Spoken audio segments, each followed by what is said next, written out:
Iya. Karena banyak yang penasaran kok bisa daun yang tumbuh liar seperti ini nggak dirawat tapi ada di mana-mana di Ya, perkembangan permintaannya di luar negeri itu semakin hari semakin meningkat. Saya telusuri kenapa dia minta, ternyata tidak senyawa-senyawanya ini yang utama sebenarnya. Ada satu senyawa yang sangat punya nilai ekonomi tinggi, yaitu nitrogenin. Gitu ya. Jadi tawarannya itu ada yang minta minimal 300 kilo per bulan. Itu yang Baik, selamat sore semuanya. Hari ini Kaltim Kece akan diskusi santai dengan dosen Fakultas Farmasi Universitas Mula Warman, Bapak Islamuddin Ahmad.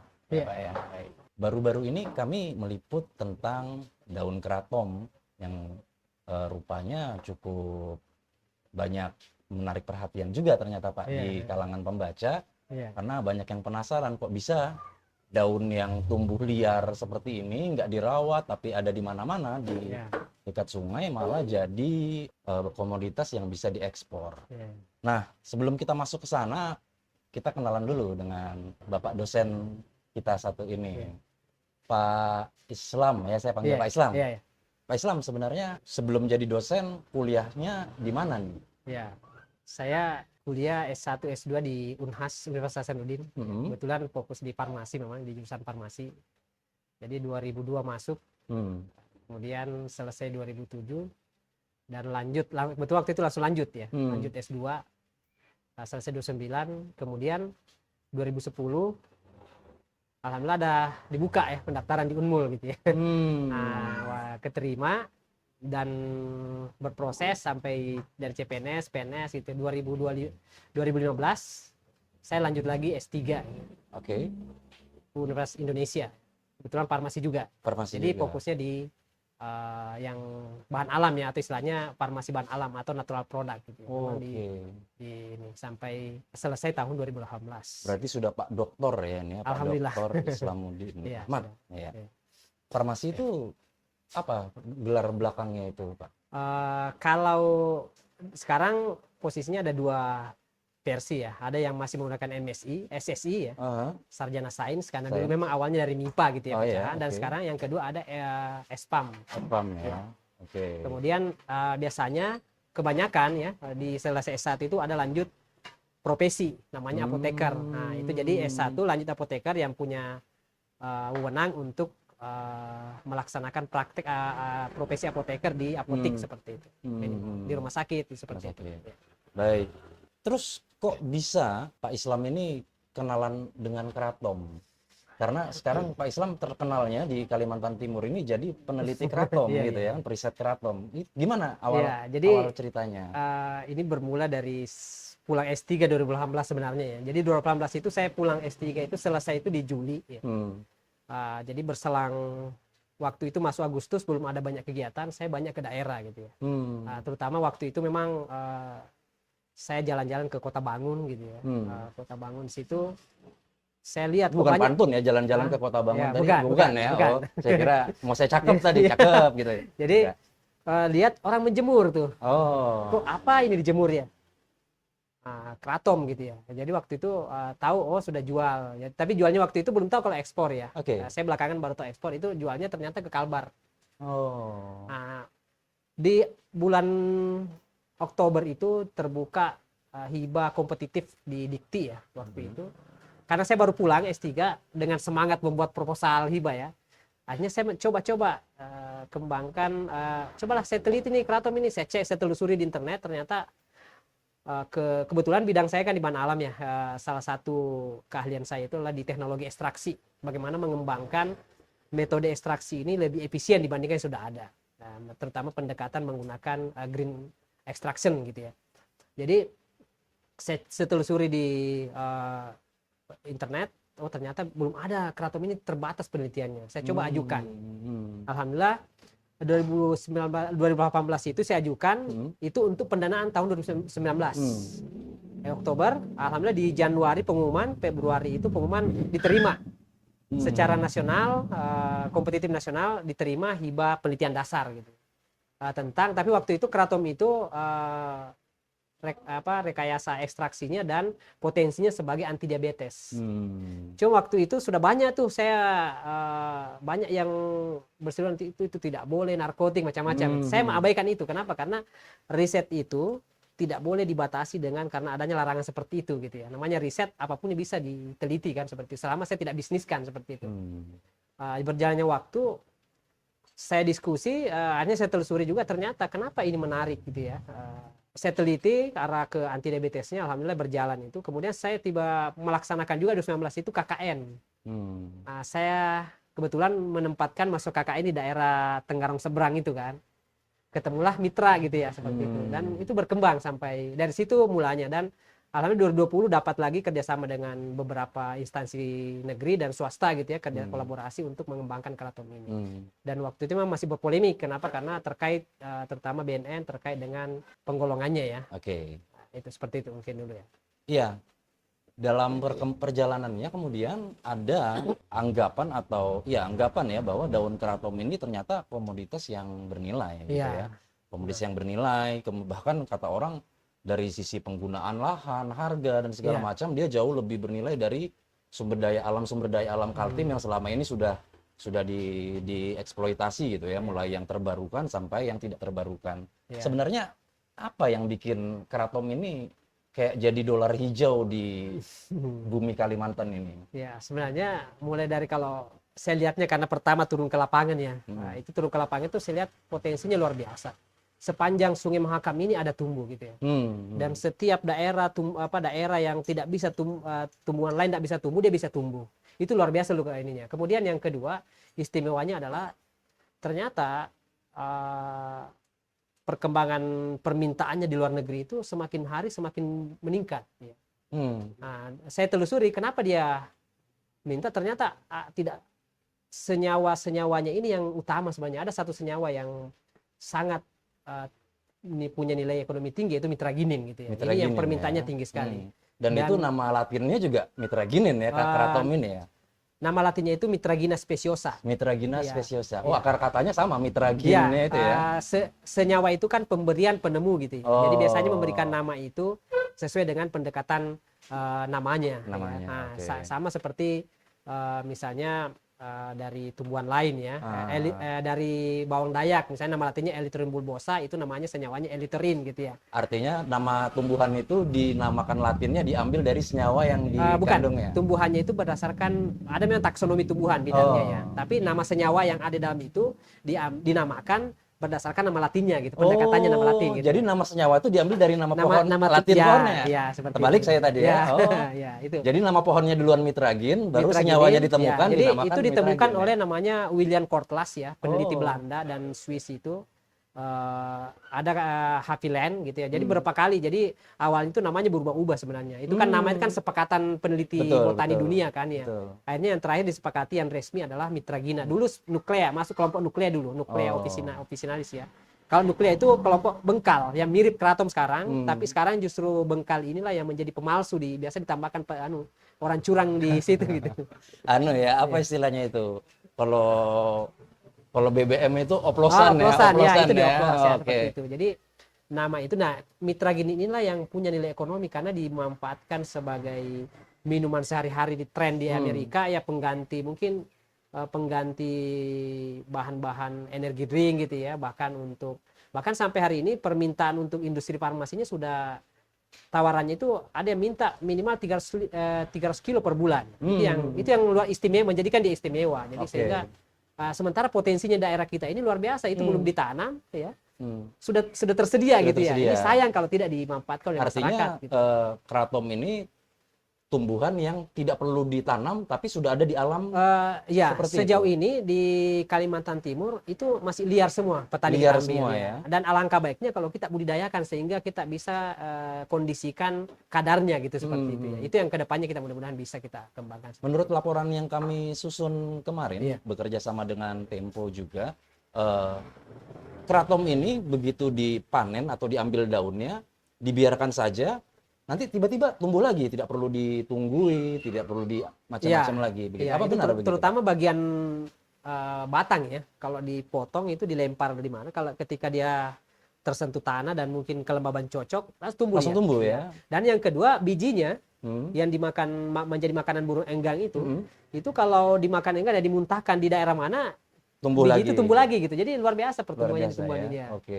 Persebarannya juga gitu. Jadi biasanya ciri khasnya itu kalau ada tumbuh pasti bergelombol ya, banyak sekitar situ. Kembali ke Mitraginin. mitraginin tadi ya. Senyawa ini yang disebut sebagai salah satu yang punya nilai ekonomi yang tinggi dan dicari di banyak negara ya, Iya. di banyak negara saat ini, sehingga sangat memungkinkan untuk menjadi komoditas ekspor bagi Kalimantan Timur gitu. Iya. Nah, boleh tahu nggak mitraginin ini di luar negeri itu berapa permintaannya, harga secara internasional mungkin, dan kemampuan kita berapa sih untuk ngirim Ya, ke sana? Gitu. kalau saat ini secara perdagangannya sebenarnya saya tidak terlibat langsung ya, ada tim sendiri ya. Tapi Oke. secara umum ya saya jelaskan bahwa Mitragin ini permintaan terakhir itu dengan calon investor kami itu sampai 24 ton ya, ekstrak dengan kadar 60 up ya, 60% up. Itu mereka bisa beli. Jadi 24 ton itu saya tidak bisa bayangkan berapa kilo daunnya gitu. Berapa kilo daunnya Iya. ya, betul. Berapa ratus ton gitu. Nah, itu hanya untuk memenuhi di Amerika gitu ya. Itu baru dari Amerika saja yang meminta Saya itu pernah ya. tanya ke mereka, kenapa sih kebutuhannya tinggi, soalnya tidak masuk akal. Mereka kalkulasikan sekian penduduk Amerika konsumsi setiap hari seperti ini, itu kurang, itu hanya beberapa negara bagian. Dikonsumsi untuk apa tadi, Pak? Itu kebanyakan mereka itu adalah untuk energi drink. Jadi kalau pagi-pagi mereka campurkan di jus ya, mereka biasa kan rutin minum jus orange ya sebelum nanti mereka itu kalau minuman mereka sangat tertib ya. Jadi mereka itu jam-jam 10 minum teh, ngopinya itu sore sampai malam gitu. Jadi mereka tidak ngopi pagi, mereka punya jadwal pagi tuh. Jadi setiap pagi mereka biasa minum jus orange itu dimasukkan, kalau dulu masih kasar belum ada sediaan dijual, itu dalam bentuk remahan daunnya itu, daun tepung daunnya itu dimasukkan ke minuman mereka, diaduk diminum gitu. Supaya itu untuk kebugaran. ya. Dan kita lihat mereka kan bugarannya luar biasa kan, dan yang terpenting itu mereka sadar bahwa penggunaan bahan alam itu lebih aman dibandingkan sintetik sebenarnya. Banyak produk-produk energi drink ini yang hasil sintetik ya, instan, itu mereka sudah tinggalkan di sana di Eropa. Nah, seperti itu. Kan Pak Islam sudah mungkin sekitar 6-7 tahun ya 2019 ya. 2019 ya, 7 Iya. tahun sudah bergelut di riset soal keraton ini. Tadi yang harga belum terjawab ini, Pak. Oh, iya. Saya mau Oke. tanya dulu ini.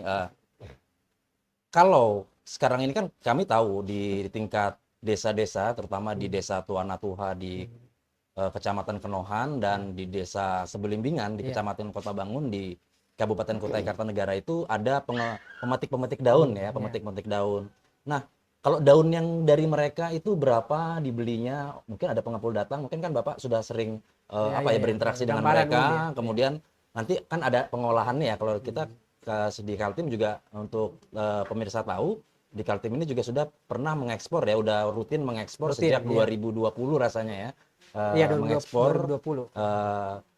serbuk kratom ya ke luar negeri. Kemudian di harga internasionalnya untuk produk ekspornya berapa? Mungkin dari level petaninya, kemudian di harga pasar internasionalnya. Iya. Jadi kalau harga sih sejauh ini itu fluktuatif ya, tergantung permintaan ya. Oke. Tapi kalau rata-rata saya lihat mitra kami itu harganya mereka itu tetapkan itu di paling rendah 25.000 per kilo. Itu Untuk remahan. daun, remahan. Kering ya. Kalau yang daun keringnya dari Ya. petani? Dari petani tuh. Oh, itu dari petani? Iya, dari petani.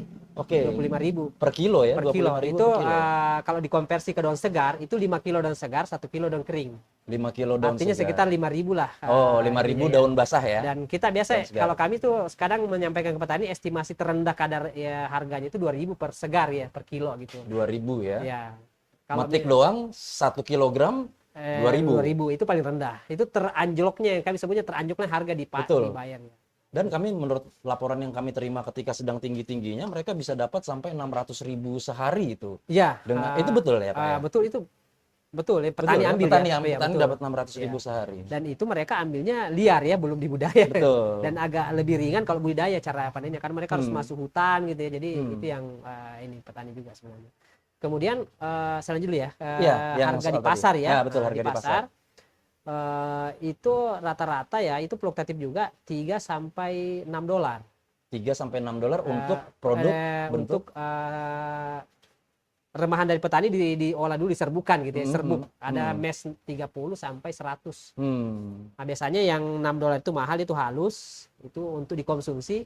Tapi itu kadang enggak terlalu, kadang cuma 200 kilo gitu dikirim gitu. Tapi yang satu konten 27 ton itu biasanya untuk komunitas untuk diolah kembali di negara tujuan. Di negara Misalnya tujuan. India gitu ya. Itu mereka ekstraksi baru nanti dikirim ke negara tujuan akhir, misalnya di Eropa, Amerika seperti itu. Itu ini. Sementara kalau kita hilirisasi, kami sebenarnya belum menjual ya, tapi itu gambaran ini harga ini mereka yang minta ke kami. Kami belum menawarkan berapa yang kami bisa jual kan. Itu di kisaran per kilonya itu 2.000 sampai 4.000 $2.000 sampai $4.000 dolar per kilo per kilogram ekstraknya. ekstrak Jadi, ya. dari disparitas harga ini kalau kita hilirisasi sebenarnya jauh sebenarnya. Jauh ya, 2.000 Meskipun kita belum hitung modal ya, modal usaha gitu. Tapi kalau India saja bisa jual seperti itu, masa kita tidak bisa gitu? Oh, selama ini produk serbuk itu dikirim ke India India dan dulu. Thailand. India dan Thailand Ya. baru mereka mengekstraknya Ekstraksi baru kirim ke negara akhir. tujuan akhir ya. Ya. Oke. Kalau kami di sini ke depan ini mudah-mudahan sudah bisa kita Indonesia produksi, dan kita sudah mulai sebenarnya. Ada perbedaan nggak produk yang sudah diekstrak dengan yang masih serbuk tadi di level pengguna? Mungkin kalau yang serbuk tadi Ya. kan biasanya untuk minuman berenergi, kalau yang ekstrak apakah bisa ini atau untuk yang lain juga? Ya, kalau bentuk serbuk ya penggunanya begitu saja gitu ya. Oke. Nah, artinya kalau bentuk ekstrak itu bisa kita modifikasi dalam bentuk ada rasa anggur, rasa ini, rasa ditambahkan, sehingga kalau serbuk belum bisa. Mungkin Dia kalau bagi pemirsa yang masih kurang memahami, Iya. ini mirip minuman berenergi di Indonesia Ya, efeknya, betul. efek nitrogenin. Yang selama ini banyak ya. di mereka ini kan. Iya. Tapi di luar itu sekarang industri farmasinya juga sudah mulai menggunakan gitu, Oke. bahan bakunya. Sudah ada buyer-buyer yang ditujukan ke industri farmasi gitu. Saya dengar yang industri farmasi itu juga untuk industri obat ya, untuk bahan memproduksi obat. Iya, Ya. Boleh tahu iya. untuk obat-obat apa saja nih nitrogenin ini berguna? Terutama sih untuk penghilang rasa nyeri ya. Ya, itu yang ini. Kemudian ada obat-obat yang menyebabkan ketergantungan, ini bisa diganti dengan senyawa ini seperti itu. Oke. Tapi itu masih riset ya, Masih riset pengembangan ya, ya, belum. seperti itu. Oke. Artinya pangsa untuk keraton ini, daun ini sangat besar ya, biasa, karena iya. gitu ya. Oke. Pak Islam, boleh kami tahu nggak, kan dari petani diambil daunnya, Iya. bisa diterima kering, bisa diterima basah. Iya. Terus kalau Kaltim ini sekarang kemampuannya sampai di mana pengolahannya ini sebelum diekspor? Sebenarnya di Kaltim ini setahu saya baru tim kami ya yang untuk hilirisasinya gitu. Alhamdulillah ini kami sudah bisa memproduksi ekstrak ya dengan kadar di atas 80% nitrogeninnya.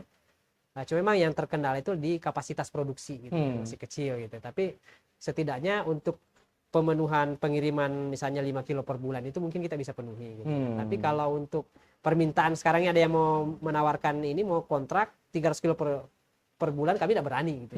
Nah, kemudian ada dalam bentuk berbagai bentuk, itu yang bentuk serbuk, ada yang bentuk kering gitu ya.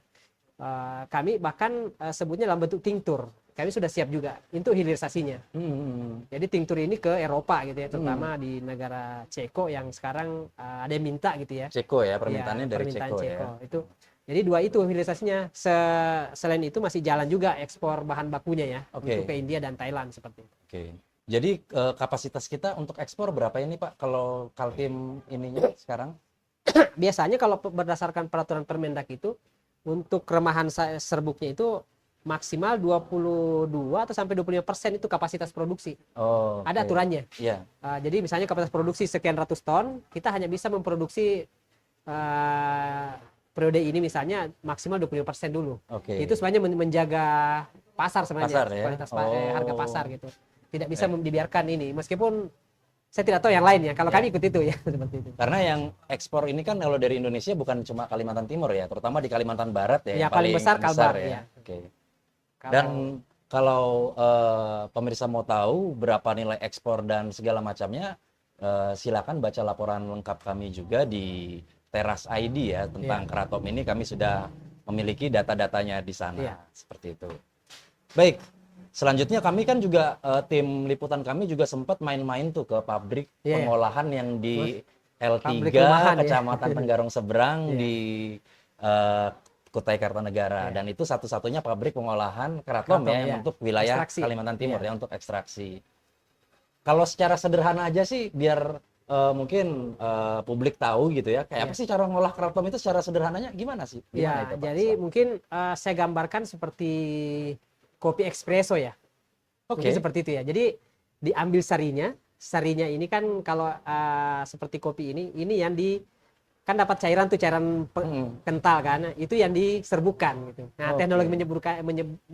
menyerbukannya ini yang kita harus punya keahlian seperti itu ya. Hmm. Bagaimana caranya cairan ini menjadi serbuk itu saja sebenarnya. Karena serbuk itu kalau higroskopis tidak bagus karena udara mencairkan, itu kita jaga juga seperti itu. Sebenarnya Oke. teknologinya di situ. Itu Teknologi situ ya sederhananya begitu. sebenarnya. Jadi dari ribuan daun berapa kilo daun itu kita bisa ambil sarinya, alkaloidnya. Karena di dalam kratom ini tidak ada 54 jenis alkaloid saja gitu. Nah, sementara mitragin salah satu bagian dari alkaloid itu, meskipun dia Alkaloid mayoritas itu. ya.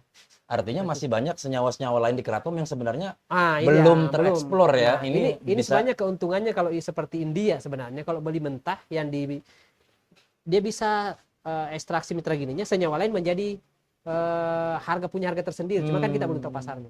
Sama kami di L, limbah kami saja itu sekarang sudah tahun kedua juga di riset, itu punya fungsi untuk penyembuhan luka. Itu limbahnya ya. Ini Oke. luar biasa limbah kratom. Selain itu, setelah itu kami juga coba jadi pupuk, bagus sekali dengan jadi pupuk gitu, limbah padatnya gitu Limbah ya, padatnya. residunya ya, seperti itu. Mengandung apa dia kok bisa bagus jadi pupuk? Karena dia unsur hara ya, unsur Oke. unsur senyawa organiknya ya, misalnya kayak akan natrium, unsur nitrogen gitu Oke, ya, kemudian fosfat dan lain sebagainya ada Oke. semua di situ gitu. Bahkan yang terpenting lah senyawa sekunder non alkaloid, misalnya senyawa polifenol, flavonoid yang memang sering digunakan untuk masalah luka gitu ya, atau untuk antioksidan tinggi seperti itu ya. Oke, baik.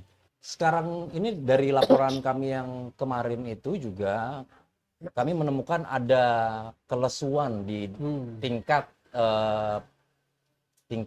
hulunya ya, di desa-desa yang selama ini memetik kratom. Apa yang terjadi nih Pak Islam? Kenapa kok sekarang agak lesu nih? Ya, sebenarnya bukan lesu Pak, ini beradaptasi dengan regulasi yang ada ya. Oke. Nah, ya, kalau dulu masyarakat itu asal petik jual gitu ya. Nah, sekarang ada persyaratan yang harus dipenuhi dalam prosesnya itu. Jadi sehingga pada saat petani mengambil sekarang tidak bisa lagi langsung dibeli. Kenapa? Harus memenuhi dulu persyaratan uji labnya dulu. Itu mungkin yang menyebabkan adaptasi kembali oleh petani kita gitu. Oh, harus diambil. Jadi misalnya di L3 ini kami sampling dulu, bawa setengah kilo, bawa ke kami. Ini kurang, coba cara petiknya seperti ini, ambil lagi gitu. Jadi memang agak sebenarnya adaptasi saja sebenarnya. Oke. Karena kalau dari segi permintaan kita hanya terkendala di mungkin seperti ini karena perang gitu ya, kondisi pengiriman barangnya yang terjadi penghambatan gitu. Kemudian memang di Amerika sejauh ini ada regulasi baru ya, terutama kratom ini untuk ekstraknya itu tidak boleh mengandung senyawa turunannya. Ada senyawa turunan mitragin namanya 7OH, 7-hidroksi, itu ya, tidak lebih betul. dari 100 ppm, part per bagian Part per per juta million, ya, part ya, per million per itu. million, Itu oke. yang tidak bisa kalau mengganti itu di-reject. Jadi itu juga menjadi persyaratan dalam pengolahannya. Oke. Jadi memang perlu dengan regulasi ini kita harus adaptasi sebenarnya. Kenapa senyawa 7 garis OH itu harus dipersyarat dia termasuk apa? Narkotika atau seperti apa tidak sebenarnya? sebenarnya. Dia punya efek 10 kali lebih kuat dibandingkan mitraginin turunannya. Dan itu juga di dalam tubuh itu metabolismenya juga seperti itu. Jadi Oke. kalau ini yang banyak sejauh ini menjadi dilaporkan ya, banyak punya potensi untuk disalahgunakan. Tapi dia kadarnya kecil, di bawah 0,1% gitu. Nah, cuma kalau teknologi rekayasa ekstraksinya menggunakan cara tertentu bisa tercipta itu dari mitraginin itu sebenarnya, kondisi tertentu. Kalau disalahgunakan. Disalahgunakan seperti itu. Kemudian di tengah posisi saat ini apakah ada permintaan-permintaan baru dari negara-negara lain, atau sekarang ini hanya melayani yang sudah ada aja negara tujuan ekspornya? Iya, sejauh ini masih fokus ya, karena yang permintaan negara yang ada itu belum bisa dipenuhi semua sebenarnya. Sama misalnya di Thailand itu kemarin minta per bulan itu 2-4 kontainer gitu ya. Kita satu saja setengah mati gitu. Nah, kemudian India 25 kontainer gitu per bulan. Kemudian produknya, ekstraknya di Amerika itu ya, itu sebenarnya belum. Nah, kemarin kami ikut pameran di bulan Oktober tahun 2025 ya, di Trade Expo di Jakarta. Kami ketemu negara-negara baru, misalnya Belanda ya, Kaledonia. Mereka itu saya beberapa dokter dari negara itu sebenarnya, karena kebetulan kami pamer itu tinktur kami ya. Dokter datang tanya, ini mereka cari gitu ya, dia tahu ini kratom. Dia bilang ini kira-kira cocok enggak untuk pasien saya ini, untuk ini dikonsumsi. Dia tanya sih cara konsumsinya bagaimana gitu ya. Lah kami diminum, ditetes gitu ya, di minuman. Kita tanya balik, ini untuk apa ini? Ini kami sering coba untuk autis, pasien autis mereka gitu ya. Jadi untuk apa? Supaya dia tenang, tidak mengamuk gitu ya. Itu sebenarnya anak umur berapa? Bilang itu 24 tahun.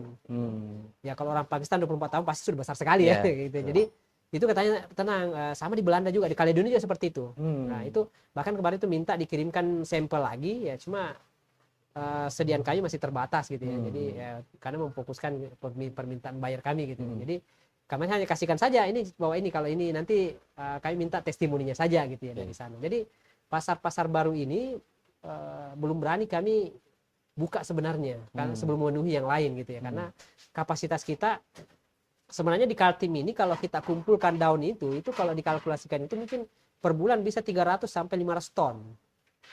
Itu tersedia di alam. Itu belum budidaya. Per 300 sampai 500 ton ya. Kalau kita kalkulasi per bulannya, ambil daerah ini bulan ini, kalau itu bersamaan diambil kan, itu segitu seluruh ini. Cuma yang jadi masalah sekarang, kita terkendala di regulasi. Setiap daerah ternyata tidak semuanya sampai 1,2 persertaan Permendak itu. Jadi akhirnya dari 300 itu tidak semuanya bisa dibeli karena untuk diekspor, karena tidak memenuhi tadi itu standar itu. 1,2 ini maksudnya kadar mitragin di dalam daun ya. Daun kering itu. Daun kering. Ya. Itu harus 1,2%. Minimal 1,2% di peraturan kering. Menteri Perdagangan ya. Dan banyak tanaman daun-daun yang sudah diambil ternyata kadarnya kurang dari itu ya begitu. Kalau kemudian apakah itu salah satu masalah kenapa kita tidak mampu memenuhi kebutuhan permintaan dari ekspor tadi, atau ada masalah yang lain? Masalah yang lain juga di pengolahan sebenarnya. Kapasitas produksinya gitu ya, maksudnya. Kapasitas produksi. Jadi petani kita ini karena mungkin mereka cara panennya juga belum standar gitu. Jadi kami juga sudah mulai meneliti juga bagaimana cara panen yang benar gitu ya. Dan saya nanti akan diterapkan oleh petani sehingga semuanya petaninya efektif gitu ya.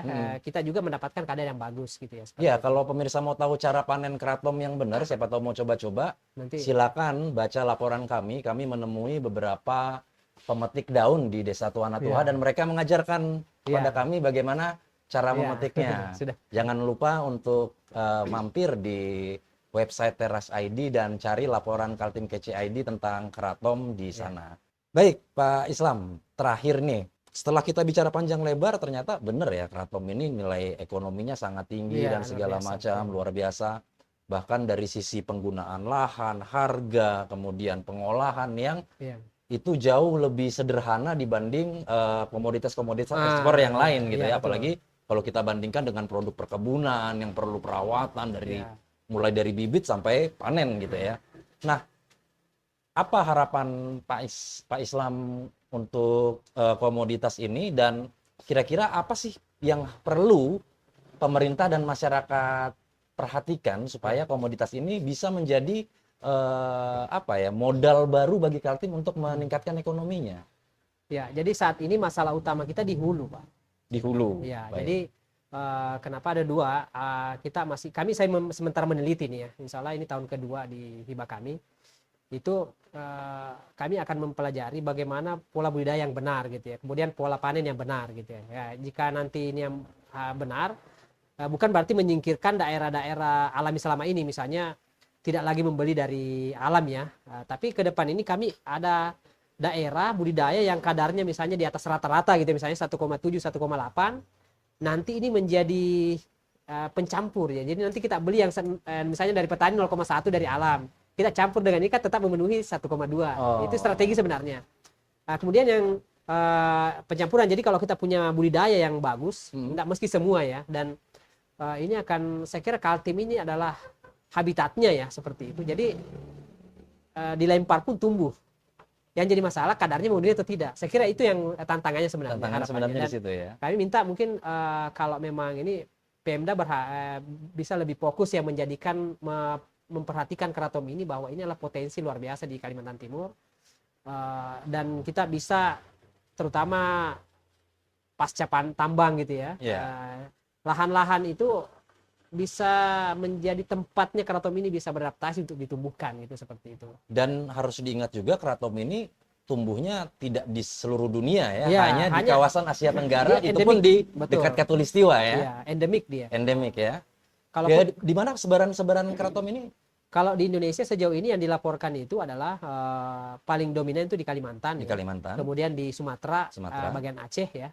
Kemudian di Papua. Papua ya, ya, ada di Papua. Cuma di Papua ini karena masih belum ini ya, kita belum tahu berapa kadarnya. Kalau di Aceh makanya memang sudah diperdagangkan itu kualitasnya masih dibawa dari Kalimantan. Dari Kalimantan. Ya. Kadar mitragininnya ya maksudnya ya. Kadar mitraginin.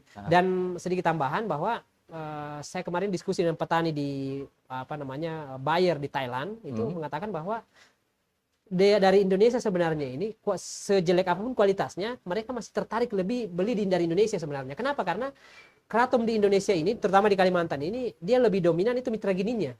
Kalau di sana mereka itu heterogen. Jadi semua senyawa hampir sama banyak. Jadi nariknya susah. Nah, itu yang makanya mereka masih fokus untuk mengambil dari Indonesia. Meskipun kita masih banyak tantangan ya terutama di regulasi gitu ya diperkuat.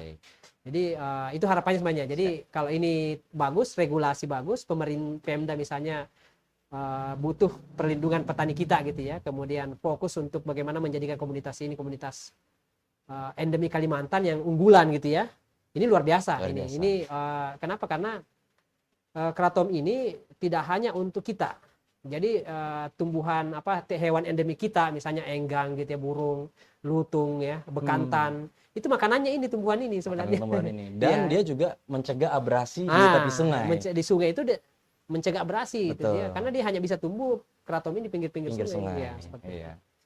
Nah, itu artinya yang ini seperti pohon pohon dewa ya, yang betul-betul berguna bagi semua makhluk hidup dia ya. Betul ya, bagi alam, bagi manusia, bagi hewan. Dan menariknya ini ketika kita komersilkan yang diambil itu daunnya. Dan daun itu kalau kita belajar dari Thailand itu setiap 45 hari panen gitu.